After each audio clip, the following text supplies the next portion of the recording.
এখন আসুন ইব্রাহিম আলাইহিস সালামকে কি আনসার দিচ্ছেন? আমরা আমাদের পিতা মাতাদেরকে দেখেছি, বাপ দাদাকে দেখেছি এরকম তাওয়াফ করতে, মূর্তির চারপাশে পূজা করতে, নজর দিতে। তো ইব্রাহিম আলাইহিস সালাম বলছেন যে হাল ইয়াসমাউনাকুম, এই মূর্তিগুলো কি তোমাদেরকে শুনতে পারে? ইস্তাদউন, যখন তোমরা একে ডাকো। হাল ইয়ানফাউনাকুম, তোমাদের কোনো উপকার আসতে পারে? আও ইয়াদুররুকুম, তোমাদের কোনো ক্ষতি করতে পারে? তার দলিলগুলো কিন্তু অকাট্য। ইব্রাহিম আলাইহিস সালামের দলিলগুলো কিন্তু এখানে, যুক্তিগুলো কিন্তু অকাট্য। আসলে কি সে শুনতে পারে? আসলে কি সে দেখতে পারে? আসলে কি সে তোমার উপকার করতে পারে? তাদের কিন্তু কিছু বলার নাই এখানে। তারা বলছে বাল ওয়াজাদনা আবানা কাযালিকা ইয়াফআলুন, আমাদের পিতা মাতা বাপ দাদাদেরকে দেখেছি এইভাবেই করতে। ইব্রাহিম আলাইহিস সালাম বলছেন যে ইন্নাকুম আনতুম লাফি দালালিম মুবিন, তোমরা তো সুস্পষ্ট বিভ্রান্তির মধ্যে আছো। তাহলে তো এরকম আরো অনেক আয়াত আছে সূরা সাফফাতের মধ্যেও, ওয়া ইন্না মিন শিআতিহি লা ইব্রাহিম ইয জাআ রাব্বাহু বিকলবিন সালিম ইয ক্বালা লিআবিহি ওয়া কওমিহি মাযা তা'বুদুন, তোমরা কিসের ইবাদত করো? আইফকান আলিহাতান দুনাল্লাহি তুরিদুন, তোমরা কি আল্লাহ সম্পর্কে মিথ্যা মিথ্যা মিথ্যা আরোপ করতে চাচ্ছ? ফামা যান্নুকুম বিরাব্বিল আলামিন, আল্লাহ রাব্বুল আলামিন সম্পর্কে তোমাদের কি ধারণা? এভাবে তিনি তার কওমকে দাওয়াত দিতে লাগলেন। তাদের কওমের দলিল একটাই ছিল, বাপ দাদাদেরকে দেখেছি এভাবে মূর্তি পূজা করতে, তাই করে। সনাতন, এটা ছিল কি সনাতন থটস। অথচ সর্বপ্রথম এটা শুরু হয় কোন নবীর আমল থেকে? নূহ আলাইহিস সালাম। নূহ আলাইহিস সালামের যুগের মানুষ সর্বপ্রথম এই মূর্তি পূজা শিরক করেছে। এর আগে মূর্তি পূজা ওয়ার্ল্ডে ছিল না, নূহ আলাইহিস সালামের যুগ থেকে শুরু হয়েছে। তাহলে এটাকে আমরা সর্বোচ্চ পর্যায়ে সনাতন বলতে পারি না। তারও আগে যে সময় চলে গেছে, ওই সময় মানুষ তাওহীদপন্থী ছিল। আদম আলাইহিস সালামের যুগে তখন মানুষ এই কাজ করতো না। শুরুটা কেমন করে হলো? ভালো উদ্দেশ্যেই শুরু হয়েছিল, ভালো মনে করে। কেমন? যে মানুষ এরকম চিন্তা করে নিয়েছিল যে এই মানুষগুলো লাত, উজ্জা, হবল, ইয়াগুথ, ইয়াউক, নাসর, ইয়াগুথ, ইয়াউক, নাসর, এই ভালো মানুষগুলো আল্লাহর খুব নেককার বান্দা ছিলেন। তাদের স্ট্যাচু তৈরি করা যায়, তৈরি করলে কি হবে? এগুলোকে দেখলে আমাদের আগ্রহ জন্মাবে ইবাদত করার ব্যাপারে। এটা ছিল ওদের থটস। শয়তান এভাবেই তাদেরকে ইনফ্লুয়েন্স করেছিল আর কি। তারা তাই করলো। এই জেনারেশনটা যখন মারা গেল, পরের জেনারেশন যখন আসলো, তখন শয়তান ওদেরকে বোঝালো, ধরেন 100-200 বছর পরে বোঝালো যে ওরা খুব ভালো মানুষ ছিল, ওদের মূর্তিকে মসজিদের বাইরে না রেখে ভিতরে ঢুকিয়ে ফেলো। তাদেরকে সেজদা করতে হবে না, ভিতরে ঢুকিয়ে ফেলো, ইবাদতে মনোযোগ আসবে। পরের জেনারেশন এই কাজটাই করলো। থার্ড জেনারেশনকে শয়তান বোঝালো যে সরাসরি ওদের কাছে চাইলেই হবে, তারা আল্লাহ পাকের অনেক কি আনুগত্য প্রাপ্ত, নৈকট্য প্রাপ্ত বান্দা, সরাসরি তাদের কাছে চাইলেই হবে। আল্লাহর কাছে চাওয়া, এখানে চাওয়া একই কথা, ওখানে সেজদা করা, এখানে সেজদা করা একই কথা। এখান থেকে শুরু হলো সরাসরি স্ট্যাচু ওয়ার্শিপ। সরাসরি স্ট্যাচু ওয়ার্শিপিং এখান থেকে শুরু হয়েছে। তো আমরা আমাদের হিন্দু ভাই বোন যারা আছেন, আমাদের আশপাশে অমুসলিম ভাই বোন, তাদের প্রতি সম্মান রেখেই এই হিস্ট্রিগুলো পড়তে বলবো আর কি, এবং যুক্তি দর্শনগুলো খুঁজতে বলবো। আসলে কি তারা শুনতে পায়? আসলে কি সে আমার কোনো উপকার করতে পারে? আসলে কি সে আমার কোনো ক্ষতি করতে পারে? আসলে কি সে সৃষ্টিকর্তার প্রতিমূর্তি হতে পারে কিনা? তো আমরা এটা আহ্বান জানাবো, আমরা কারো ধর্মীয় অনুভূতিতে আঘাত করব না। ইসলাম আমাদেরকে এটা শিখায় না। ইসলাম এটা শিখায় যে মানুষকে হিকমার সাথে, প্রজ্ঞার সাথে দাওয়াত দেয়া, যাতে করে তারা জাহান্নামের রাস্তা থেকে ফিরে আসতে পারে ইনশাআল্লাহ। এখন আসুন, আরও একটা দাওয়াত ইব্রাহিম আলাইহিস সালাম তার কওমকে দিলেন। সেটা কি? এবার এখানে সমাজের মানুষের সাথে ওই সমাজের ধর্ম নেতারাও ছিল। সমাজে কিন্তু কয়েক শ্রেণী মানুষ থাকে, মানে সামাজিক নেতা, ধর্মনেতা, রাষ্ট্রনেতা। তো রাষ্ট্রনেতা পর্যায়ে এখনো ইব্রাহিম আলাইহিস সালাম যান নাই, এখন সমাজ নেতা আর ধর্মনেতা চলছে আর কি। এবার ধর্মনেতা আসলো, এসে ধর্মনেতারা তাকে বোঝানোর চেষ্টা করলো যে এই আসমানের তারা, চাঁদ, সূর্য, প্রকৃতি, গাছপালা, এগুলোও ইলাহ, এগুলোর ইবাদত করা যায়। এই ঘটনা আল্লাহ রাব্বুল আলামিন সূরা আনআমের মধ্যে বলেছে। তো ইব্রাহিম আলাইহিস সালামকে তারা দেখাচ্ছে, এটা আরবীয় একটা কাব্যিক ভাষায় কোরআনে এসেছে, চমৎকার ভাষায়, যে ফালাম্মা জান্না আলাইহিল লাইল, যখন তার উপর রাত আচ্ছাদিত হলো, রাআ কাওকাবা, তখন ইব্রাহিম আলাইহিস সালাম কি দেখলেন? আকাশে তারা দেখলেন।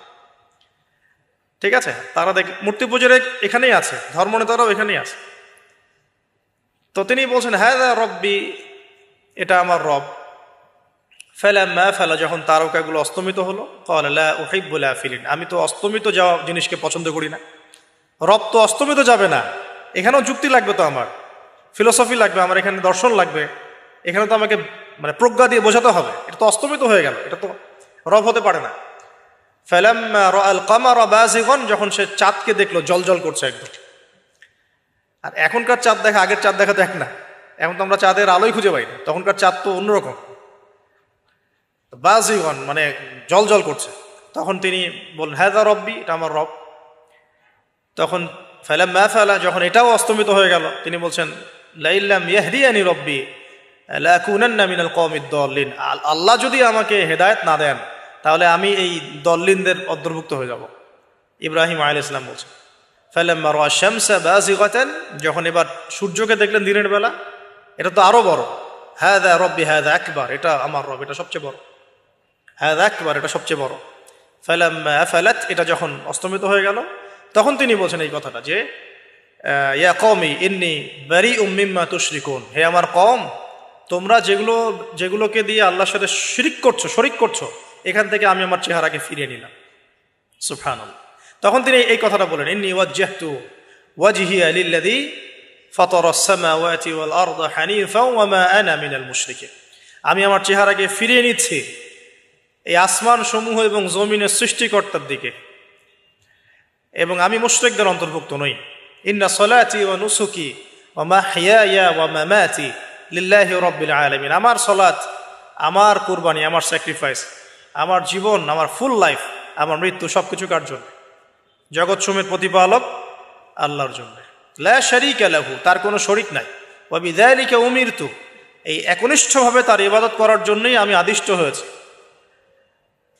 ওয়া বিযালিকা উমিরতু ওয়া আনা মিনাল মুসলিমিন, এবং আমি মুসলিমদের অন্তর্ভুক্ত। এই শুরু হলো এবার পুরো স্পষ্টভাবে তাওহীদের ঘোষণা দেয়া। তবে ইব্রাহিম আলাইহিস সালামের এক একটা পদক্ষেপ কি যৌক্তিক না, বৈজ্ঞানিক না, এবং অকাট্য প্রমাণ আছে না, এগুলোকে কিন্তু ভেদ করতে পারছে না তারা। এবার ইব্রাহিম আলাইহিস সালাম চিন্তা করলেন তারা এবার উচিত শিক্ষা দিতে হবে।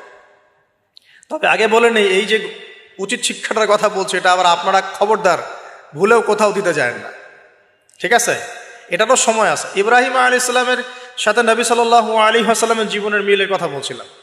নবী সাল্লাল্লাহু আলাইহি ওয়াসাল্লাম মক্কা বিজয়ের আগে কি কখনো মূর্তির গায়ে হাত দিয়েছেন কিনা বলেন? দিয়েছেন না। যখন মক্কা বিজয় হয়ে গেছে, পুরো স্টেটই আপনার, অথরিটি আপনার, তখন আপনি আপনার অ্যাকশন নিতেই পারেন, সেটা আপনার ব্যাপার, তখন আপনি কি করবেন?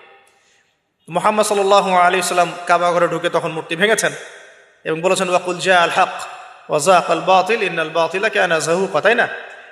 তো ইব্রাহিম আলাইহিস সালাম এবার শিক্ষা দেওয়ার চিন্তা করছেন। তিনি বলছেন যে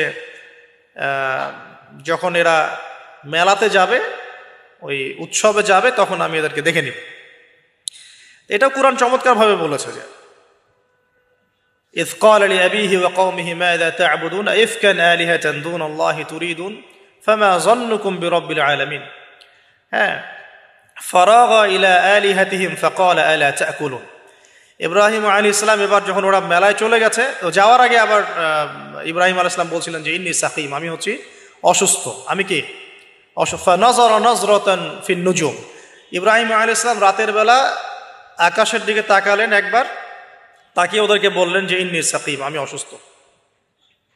এটা কৌশল, আমি অসুস্থ, এটা কৌশল। এই কৌশল আবার সব জায়গায় ঘাটাতে যায় না আর কি।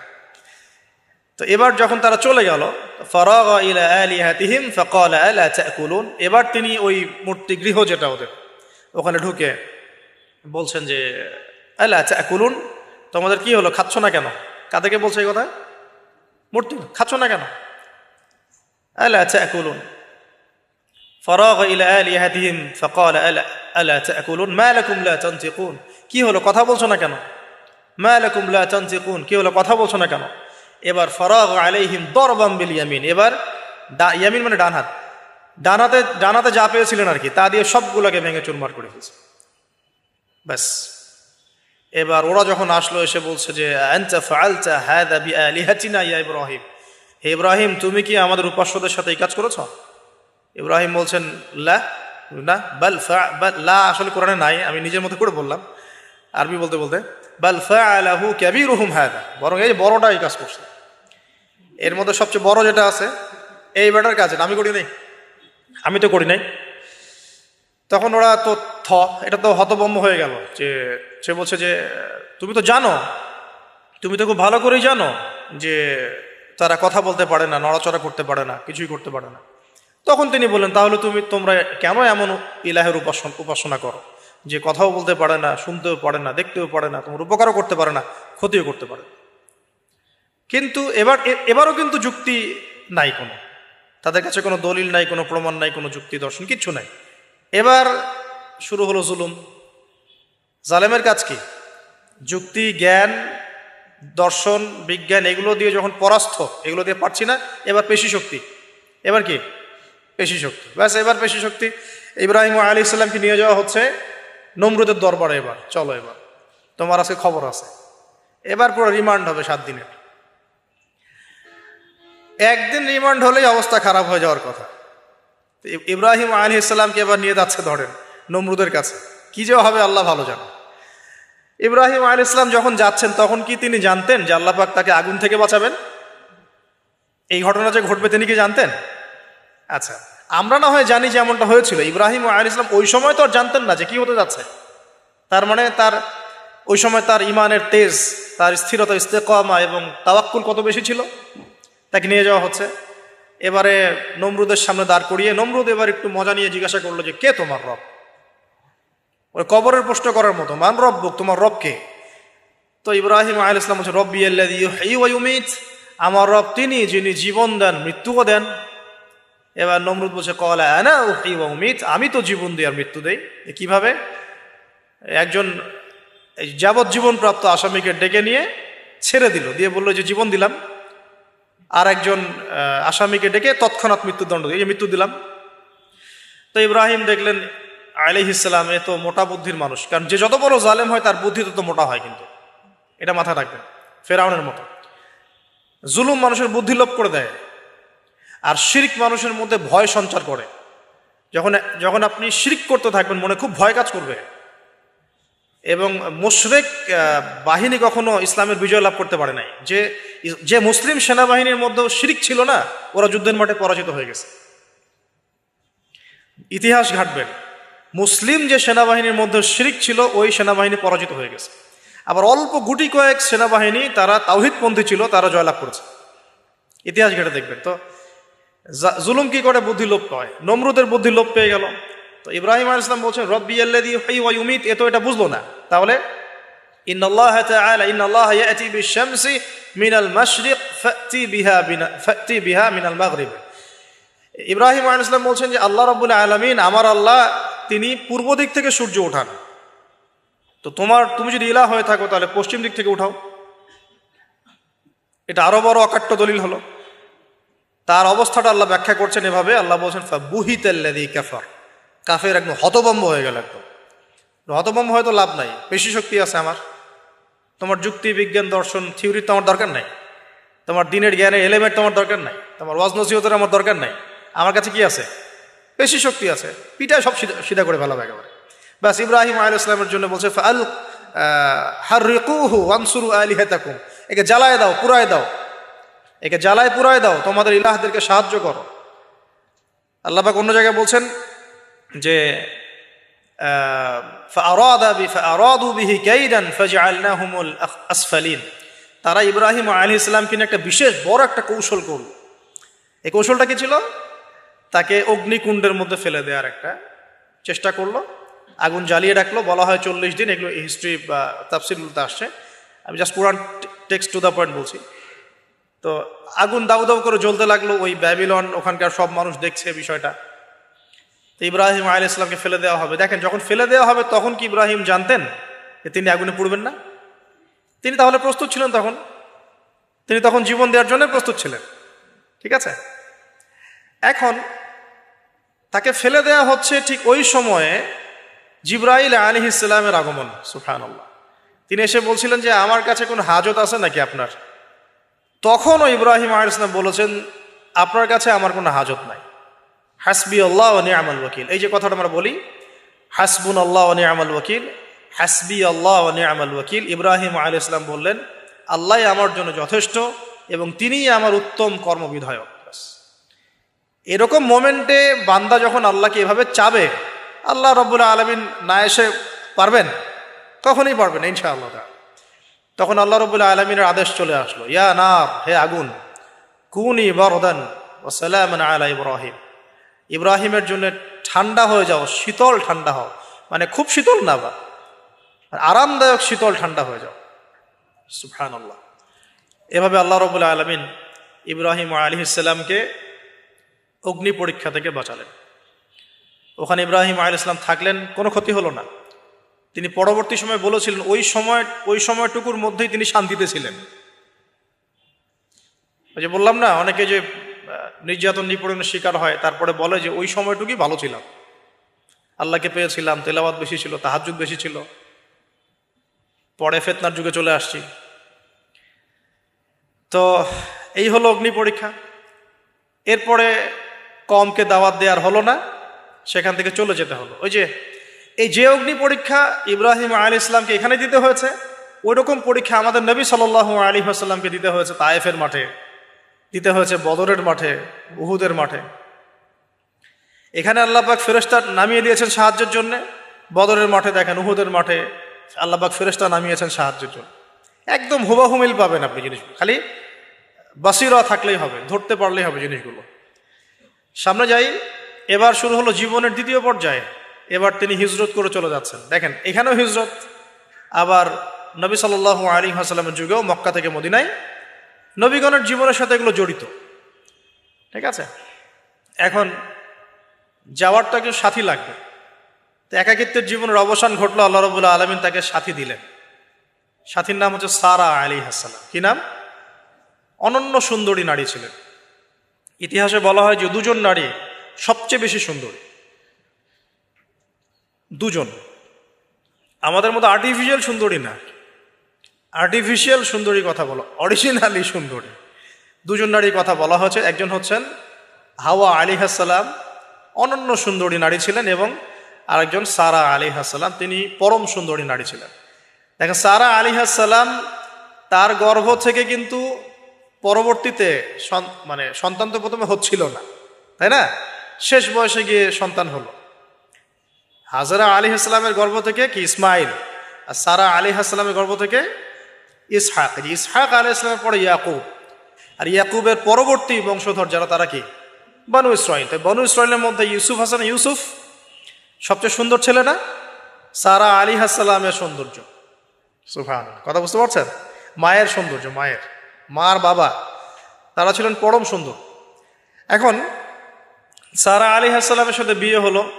দেখেন এই যে লম্বা সময় আলোচনা করলাম, এই সময়টুকুর মধ্যে ইব্রাহিম আলাইহিস সালামের দাওয়াতে মাত্র দুজন মানুষ মুসলমান হয়েছে। কয়জন? একজন হলো তার স্ত্রী সারা, আর একজন হচ্ছে তার ভাতিজা, তার নাম লুত। ভাতিজার নাম কি? লুত। পরবর্তীতে তিনিও নবী হয়েছিলেন, এবং তাকে সাদুম গোত্রের কাছে পাঠানো হয়েছিল। কোন পাপের কারণে? হোমোসেক্সুয়ালিটি, সমকামিতা, যেটা এখন ওই যে বিজ্ঞাপন দিয়ে প্রচার করা হয়। এবং ঢাকা শহরে যদি একটা শুমারি করা হয়, দেখবেন এদের সংখ্যা কম হবে না। ঢাকা শহরে যাকে শুমারি করা হয়, দেখবেন এদের সংখ্যা কম হবে না। তো এখন যদি ভূমিকম্প আসে, আমরা কি লা ইলাহা ইল্লাল্লাহ বলবো? বলেন তো, আমরা তো ডেকে নিয়ে আসতেছি ভূমিকম্প, আমরা ডেকে নিয়ে আসতেছি যে আল্লাহ পাক বলছেন এগুলো করো না, গজব আসবে। আমরা করছি আর এটাকে ডেকে নিয়ে আসতেছি, আসো। আর এদিকে আমরা মানে রড সিমেন্টের অ্যাডভার্টাইজ করতেছি আর কি, যে এগুলো দিয়ে বাড়ি বানালে কোনোদিন ভাঙবেও না, কাঁপবেও না। আমাদের চিন্তাগুলো কেমন হয়ে গেছে জানি। আল্লাহ পাক জেনা, ব্যভিচার, মাদক, পর্নোগ্রাফি, এই সমকামিতার এইসব পাপের কারণে এরকম গজবগুলো নাজিল করেন। শুধু ঢাকা কেন, এরকম বড় বড় মেগা সিটিজ যেগুলো আছে, এগুলোতে এখন এটার অধিকার তারা চাচ্ছে, আন্দোলন করে অধিকার চাচ্ছে। আপনার রেইনবো ফ্ল্যাগ দেখবেন, রংধনু ফ্ল্যাগ। রংধনু ফ্ল্যাগ মানেই সমকামিতা। অ্যাডভার্টাইজ দিয়ে দিয়ে, পোস্ট দিয়ে দিয়ে এখন মানুষ, আগে যেমন মেয়েরা বাসায় গিয়ে গিয়ে কিছু সার্ভিস দিত না, মানে খারাপ সার্ভিসের কথা বলছি আর কি। এখন এভাবে ছেলে ছেলেকে সার্ভিস দেওয়ার জন্য ডাকতেছে। এটা কোনো গাল গল্প করছি না, এটা বাস্তবতা। যদি আমাকে বলেন যে আপনি চোখের সামনে প্রমাণ দেন, আমি দিতে পারবো না। যদি আপনি আমাকে 1 মাসের জন্য অথরিটি দেন ঢাকা শহরে, তাহলে দিতে পারবো উইদিন 1 মাসের মধ্যে। এখন যদি আমাকে বলেন আমার চোখের সামনে এনে দেন, আমি দিতে পারবো না তো, কারণ তাত্ত্বিকভাবে পড়ে অনলাইনে দেখছি। যদি বলেন যে 1 মাসের অথরিটি আপনাকে দিলাম, খুঁজে বের করে দেন, 7 দিন লাগবে না ইনশাআল্লাহ। তো কথা হচ্ছে এইটাই, যে এই যে সাদুম গোত্রের কাছে পাঠানো হচ্ছে লূত আলাইহিস সালামকে সমকামিতার পাপের কারণে, পরবর্তীতে এই কওমটাকে ধ্বংস করা হয়েছে। আল্লাহ পাক এমনভাবে ধ্বংস করেছেন যেটা ইতিহাসে কখনো করেন নাই। ফেরেশতাদের পাখা দিয়ে আল্লাহ পাক মাটিকে উপরে তুলে আবার উল্টা দিকে দাফন করে দিয়েছেন, আকাশ থেকে পাথর বর্ষণ করেছেন। এখন এইটা যদি সারা বিশ্বে ছড়িয়ে পড়ে, তাহলে ওই রকম শাস্তি আবার আসবে না? স্বাভাবিক না? এটা আসতে পারে। আর এটার মূল কেন্দ্র হচ্ছে পশ্চিমা সভ্যতা।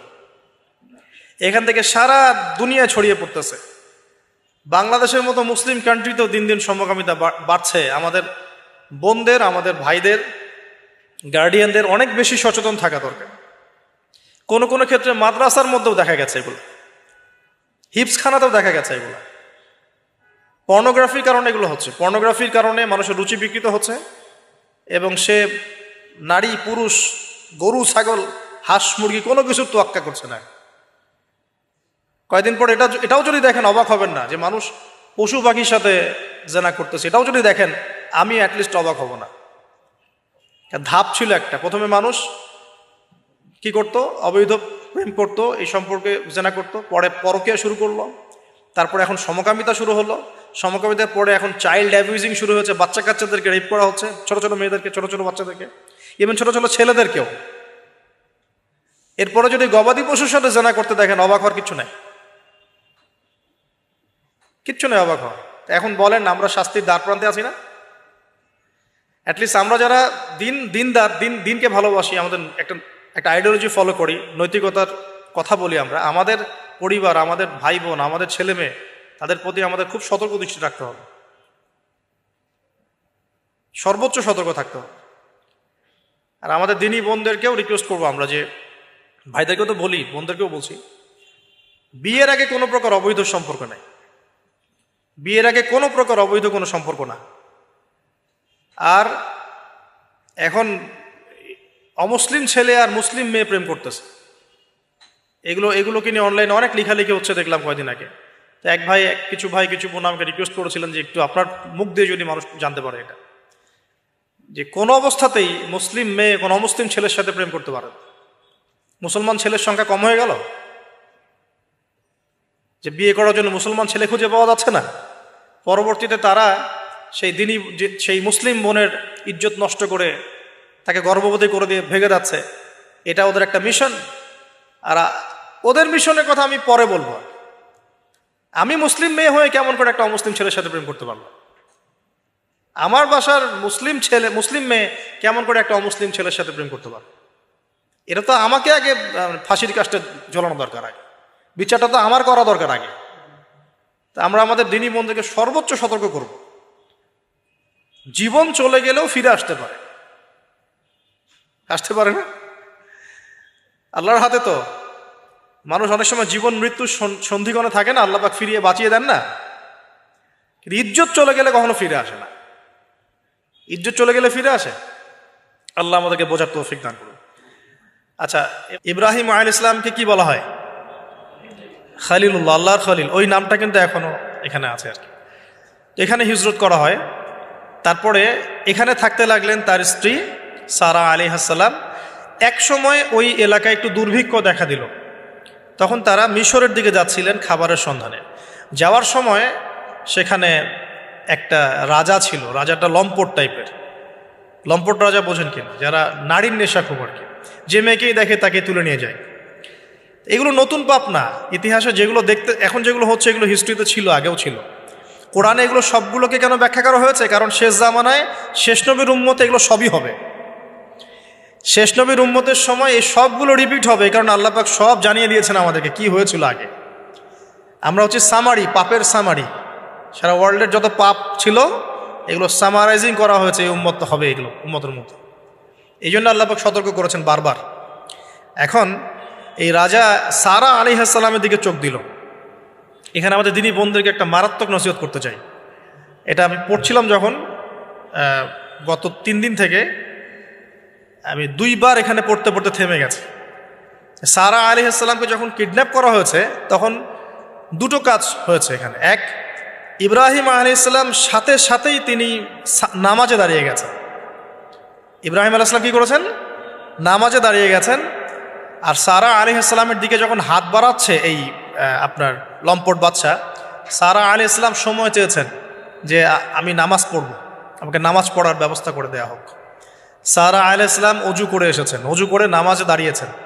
দাঁড়িয়ে 2 রাকাত নামাজ পড়ে আল্লাহর কাছে দোয়া করেছেন, আল্লাহুম্মা ইন কুনতা তা'লাম, হে আল্লাহ আপনি যদি জানেন, আল্লাহুম্মা ইন কুনতা তা'লাম, হে আল্লাহ আপনি যদি জানেন যে ইন্নী ক্বাদ আহসানতু ফারজি ইল্লা যাওজি, আমি আমার লজ্জাস্থানকে হেফাজত করে রেখেছিলাম, সতীত্বকে কখনো নষ্ট করিনি, শুধু আমার স্বামীর হক আমি স্বামীকে দিয়েছি।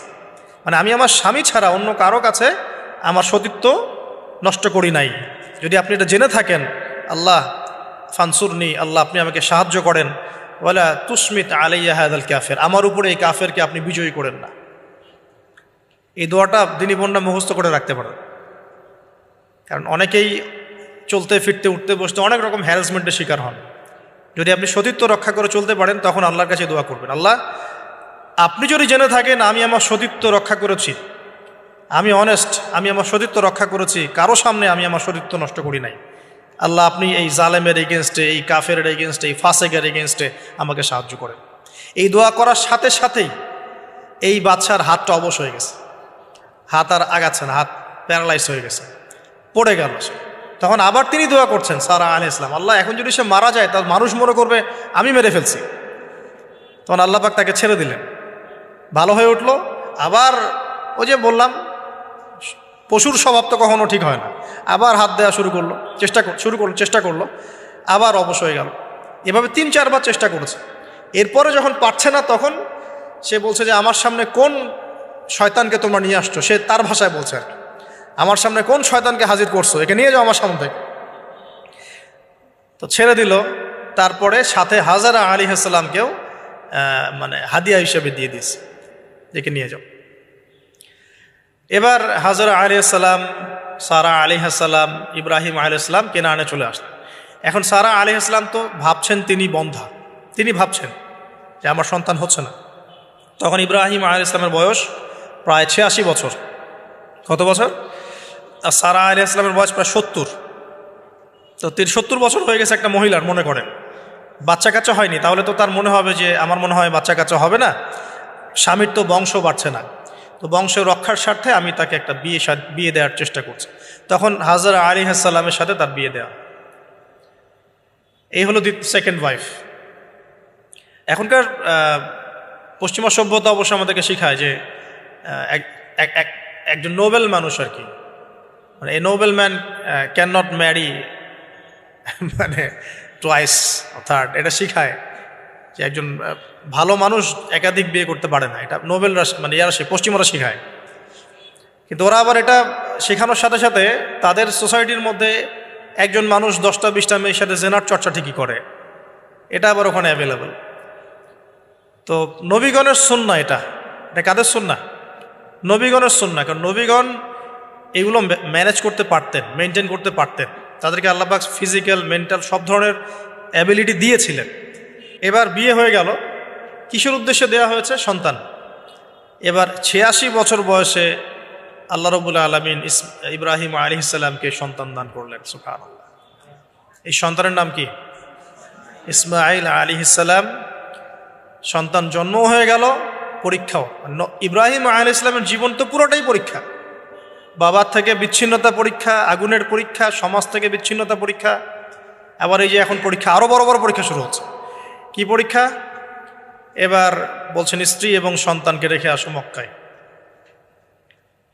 খুব খেয়াল করে দেখেন, এই জায়গা থেকে ইব্রাহিম আলাইহিস সালাম তার বিশ্বাস ছিল যে মক্কাতে আল্লাহ রাব্বুল আলামিন আমার স্ত্রী এবং সন্তানকে কিন্তু মেরে ফেলবেন না ইনশাআল্লাহ। কিন্তু তিনি তো মানুষ, তিনি বুঝতে পারছেন জনমানব শূন্য একটা জায়গায় আমার স্ত্রী সন্তান কিভাবে থাকবে। একটু পানি নিলেন, খেজুর নিলেন, রেখে আসছেন। যখন রেখে আসছেন ওই সময়টার কথা হাদিসের মধ্যে আসছে যে তিনি মানে রেখে চলে আসছেন, পিছন দিকে হাঁটা শুরু করেছেন, তার স্ত্রী দৌড়ে আসছেন বারবার।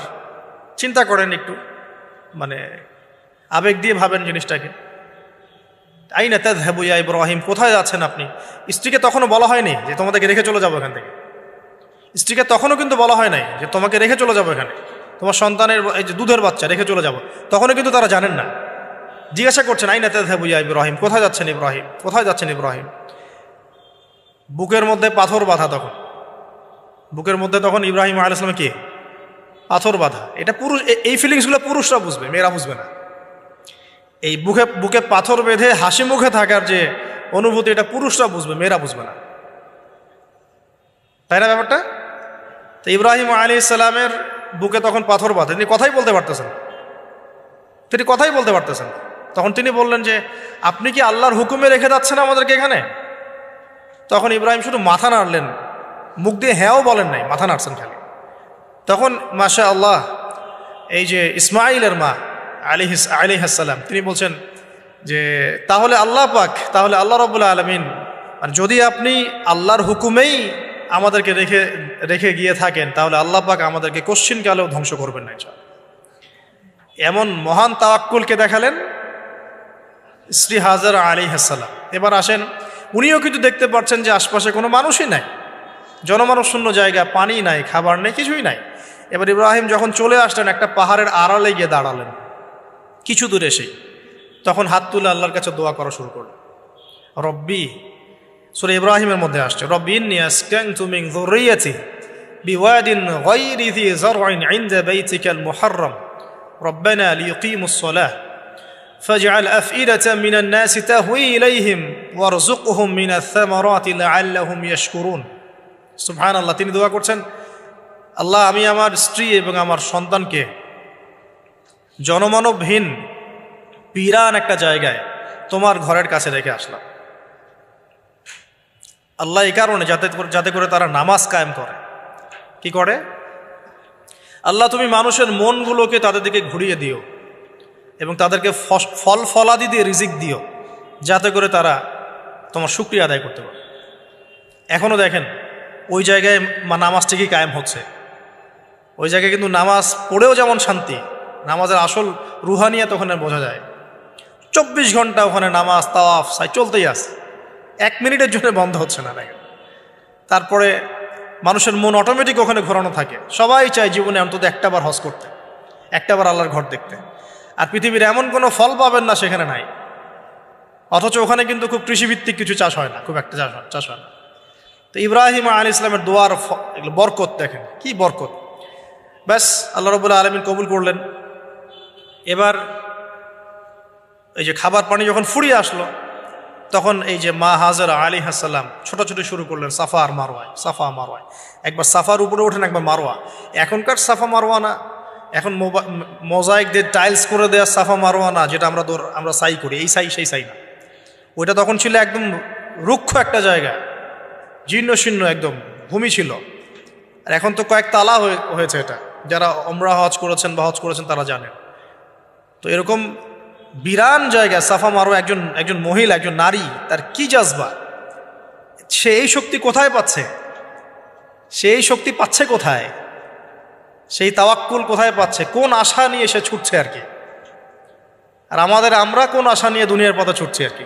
পানি, বাচ্চা এদিকে কান্নাকাটি করছে, চিৎকার করছে, সে দৌড়াচ্ছে, একবার সাফা একবার মারোয়া, একবার সাফা একবার মারোয়া। আমরা যখন হজ করতে যাই, উমরা করতে যাই, কখনো এই ফিলিংসই আসে না আমাদের মধ্যে। ওইখানে গিয়ে সেলফি উঠানো শুরু করে মানুষ। আমরা গিয়েছিলাম, অবাক হয়ে যায়, ওখানে সেলফি উঠে মানুষ বসে বসে। সাফা মারওয়া সাইয়ের কোনো ফিলিংসই নাই। এটা হাজরা আলাইহিস সালামের স্মৃতি। আল্লাহ পাকের কাছে এই দৌড়াদৌড়ি এতই ভালো লেগেছে, আল্লাহ পাক কিয়ামত পর্যন্ত রেখে দিয়েছেন। সুবহানাল্লাহ। একজন নারীর সম্মানে এই যে সন্তান, মায়ের বাঁধন, সুবহানাল্লাহ, এগুলা আসলে বলে বোঝানো যায় না ফিলিংসগুলা। এই 7 বার সাইয়ের মধ্যেই আল্লাহ রাব্বুল আলামিনের এই যে হুকুম চলে আসলো। দেখেন যে ইসমাইলের পায়ের কাছ থেকে পানির ফোয়ারা বেরোচ্ছে। এই পানির ফোয়ারা বের করে দিয়ে গেলেন কে? জিবরাইল আলাইহিস সালাম। আর তিনি বলে গেলেন যে তোমরা কষ্ট নিও না, এখানে আল্লাহর ঘর হবে, এই ছেলে আর তার বাবা মিলে ঘর নির্মাণ করবে। এবার তিনি এই যে পানি জমজম কূপ তৈরি হয়ে গেল, পানি হলো, পানি দেখে পাখি আসলো। কি আসলো প্রথমে? পাখি। পাখি কিন্তু পানি খোঁজে। এরপরে ওখানে ওই পাখিকে দেখে একদল মানুষ আসলো আর কি। এই মানুষগুলো ইয়েমেন থেকে আসছে, কোত্থেকে? এবং এই গোত্রই পরবর্তীতে আরবে বিস্তার লাভ করেছে। এই গোত্রের মেয়ের সাথে ইসমাইল আলাইহিস সালামের বিয়ে হয়েছে। পরবর্তীতে এই গোত্রর হাত ধরে কুরাইশ বংশ হয়েছে, এবং এই কুরাইশ বংশে আমাদের শেষ নবী মুহাম্মদ সাল্লাল্লাহু আলাইহি ওয়াসাল্লামের জন্ম হয়েছে। বুঝতে পারলেন? এই হলো ইতিহাস। তো তারা পানি চেয়েছিল, তো হাজরা আলাইহিস সালাম বলেছিলেন যে পানি দিতে পারে এক শর্তে, এখানে বসতি স্থাপন করতে হবে।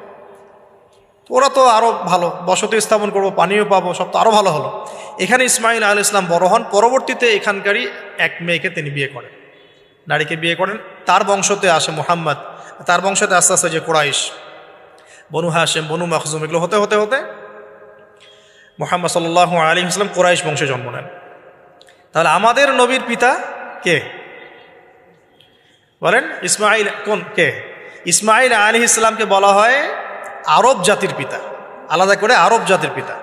আর তখনই কিন্তু আরবি ভাষাটাই, যে আমরা যে এখনকার যে আরবি ভাষাটা দেখছি, এই আরবি ভাষাটা কিন্তু এই বনু জোহরম গোত্র থেকে আসছে।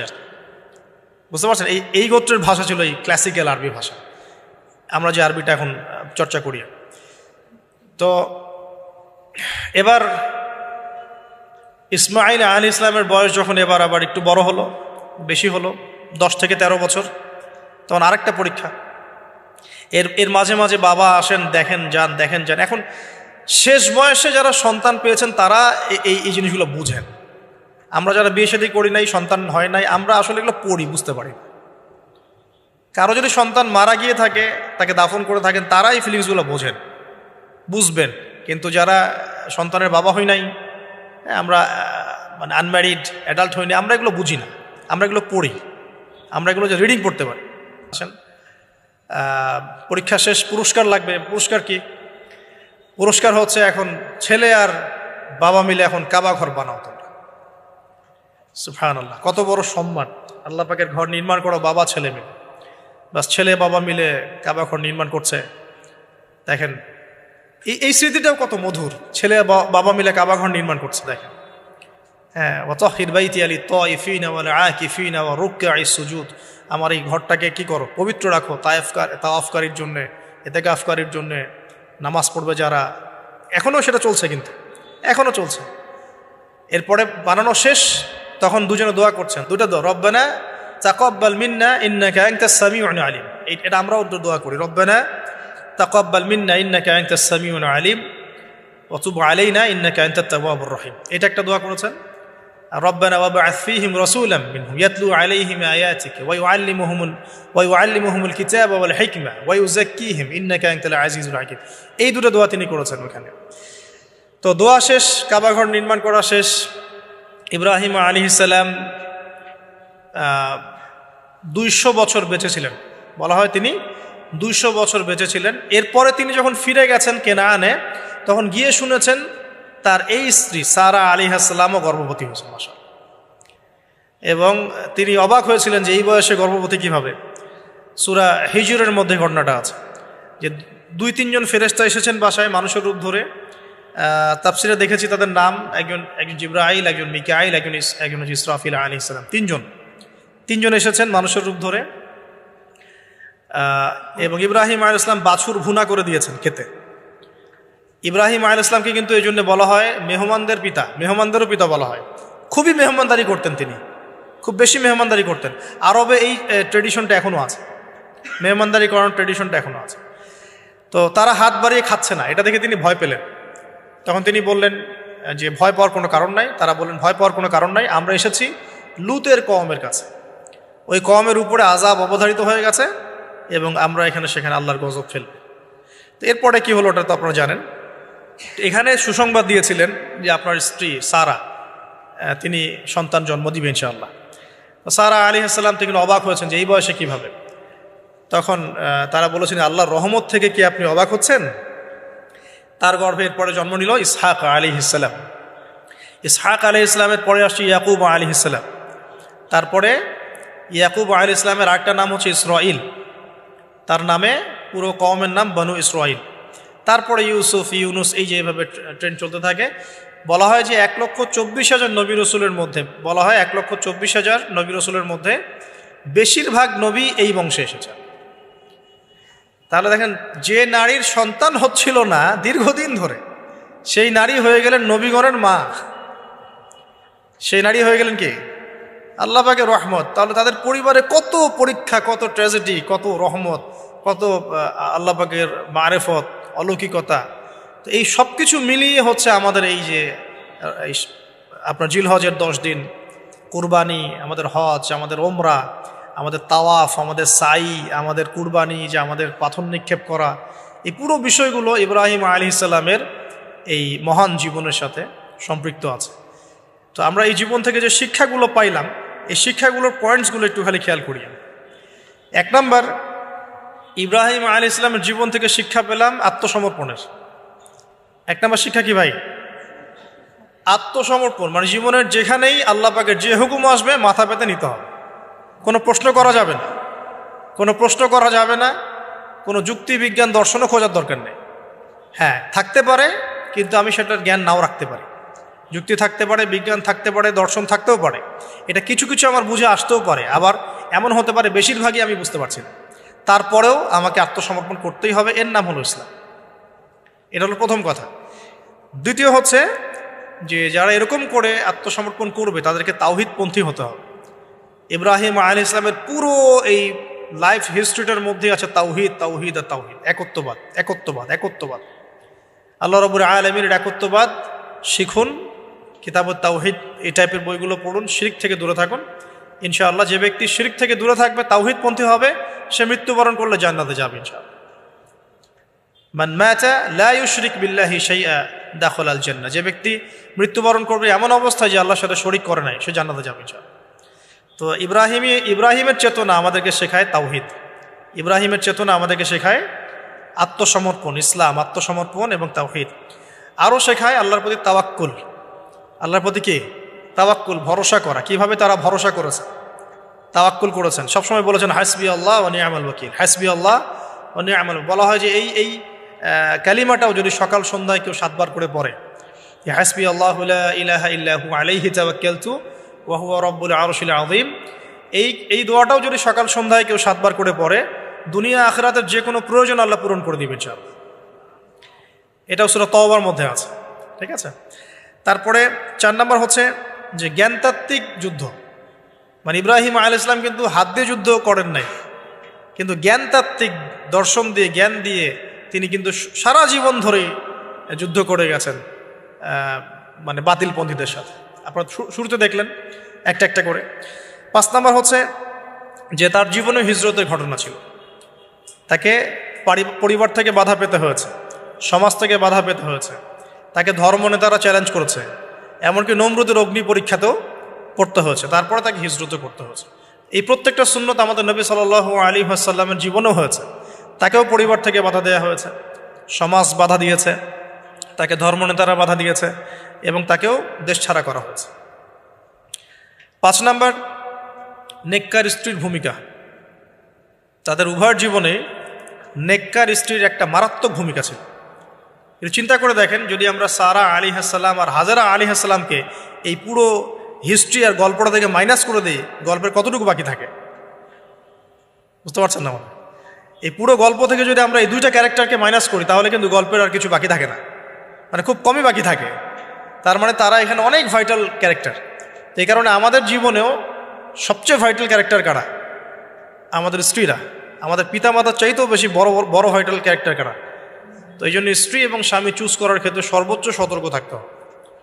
এবং স্ত্রীদেরকে অবশ্যই তাওহীদপন্থী হতে হবে। হাজরা আলাইহিস সালামের মতো দিনদার, নেককার, পরহেজগার, আল্লাহর প্রতি ভরসাকারিণী হতে হবে। সবর, ধৈর্য ধারণকারিণী হতে হবে, ধৈর্য ধারণকারী। এবং স্বামী যদি নেককার হয়, সেই স্বামীকে সাপোর্ট করা, তাকে তার স্বপ্ন, তার ভিশনকে এগিয়ে নেওয়া, তার পাশে থাকা, তাকে পিছন থেকে বুস্ট আপ করা, এগুলো স্ত্রীর দায়িত্ব। তো এগুলো যদি করতে পারে তাহলে পরিবারটা ইনশাআল্লাহ ইব্রাহিমের তাওহীদের আদর্শের পরিবার হবে ইনশাআল্লাহ তাআলা। ওই পরিবারের কর্তাই হবে ইব্রাহিমের মতো, আর ওই পরিবারের স্ত্রী হবে হাজেরা সারার মতো ইনশাআল্লাহ। তখন ওই পরিবার থেকে ইসমাইলের মতো সন্তান প্রডিউসড হবে ইনশাআল্লাহ আযজা ওয়া জাল। এরপরে আছে যে অগ্নি পরীক্ষা। আপনি যদি তাওহীদপন্থী হন, পরিপূর্ণ মুসলিম হওয়ার চেষ্টা করেন, পদে পদে আল্লাহ পরীক্ষা নেবেন। এমনকি বড় পরীক্ষাও আসতে পারে, সেসব পরীক্ষার জন্য আল্লাহ পাকের বান্দারা মানসিকভাবে প্রস্তুত থাকবে ইনশাআল্লাহ। এরপরে ভালোবাসার সর্বোচ্চ লেভেলটা শুধু আল্লাহ পাকের জন্যে। দেখেন, সন্তানের ভালোবাসা চাইতেও আল্লাহর ভালোবাসাকে তিনি বড় করে দেখেছেন, তাই না? তো আল্লাহ পাকের চাইতে বেশি কাউকে ভালোবাসা যাবে না। আল্লাহর জন্য অন্যদেরকে ভালোবাসবো, আল্লাহর জন্য সব কিছু করবো ইনশাআল্লাহ। তারপর আরও অনেক আছে, যেমন বিপদে কষ্টে তারা নামাজ পড়েছেন, তাই না? কষ্টে বিপদে তারা নামাজে দাঁড়িয়েছেন। তো এটা আমাদের শেখা উচিত ইব্রাহিম আলাইহিস সালামের জীবন থেকে, বিপদে কষ্টের সমস্যায় পড়লে নামাজে দাঁড়িয়ে যাওয়া। তারপরে শয়তানের ধোকায় না পড়ে পাথর নিক্ষেপ করেছেন। জীবনে পদে পদে শয়তান ধোকা দেওয়ার চেষ্টা করবে, শয়তানকে এভাবেই পাথর নিক্ষেপ করে পথ চলতে হবে। আল্লাহ পাক তৌফিক দান করুন।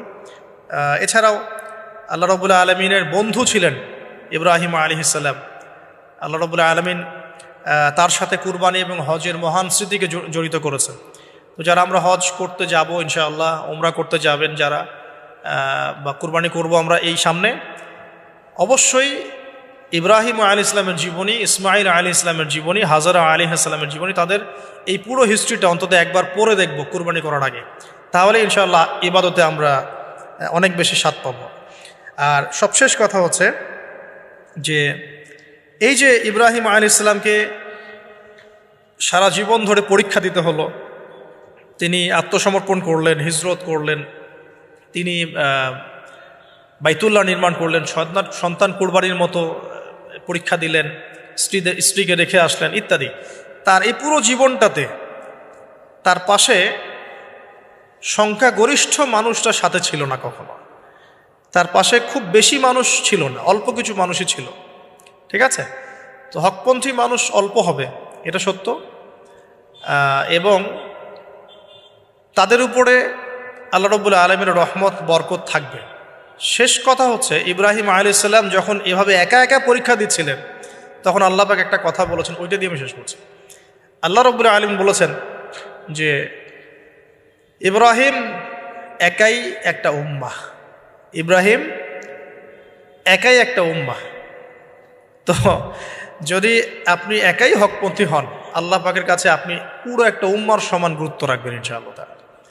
তো আল্লাহ পাক আমাদের সবাইকে তাওহীদ শেখার তৌফিক দান করুন এবং পরিপূর্ণ ইসলাম পালন করা তৌফিক দান করুন। আল্লাহ পাকের যাবতীয় হুকুম আহকামকে একদম বিনা বাক্য ব্যয়ে মেনে নেওয়ার মানসিকতা আল্লাহ পাক দান করুন, এবং আমাদেরকে আল্লাহ পাক ইব্রাহিম আলাইহিস সালামের মতো পরিবার দান করেন, সেরকম স্ত্রী দান করেন, সেরকম সন্তান দান করেন।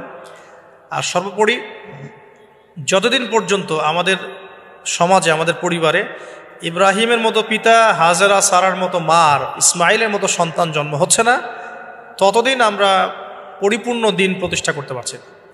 অতএব আমাদের কাজ একটাই, এখন প্রত্যেক ঘরে ঘরে ইব্রাহিমী চেতনার পিতা তৈরি করা, সারা এবং হাজেরা আলাইহিস সালাম তাদের মতো স্ত্রী তৈরি করা, এবং ইসমাইল আলাইহিস সালামের মতো সন্তান তৈরি করা। ইনশাআল্লাহ সেদিন বেশি দূরে নয়, যদি এটা করা যায় সেদিন বেশি দূরে নয় ইনশাআল্লাহ, যেদিন আল্লাহ রাব্বুল আলামিন এই মানুষগুলোর হাতে আল্লাহ পাকের জমিনে আল্লাহর দ্বীনের তাওহীদের পতাকা কায়েম করবেন ইনশাআল্লাহ।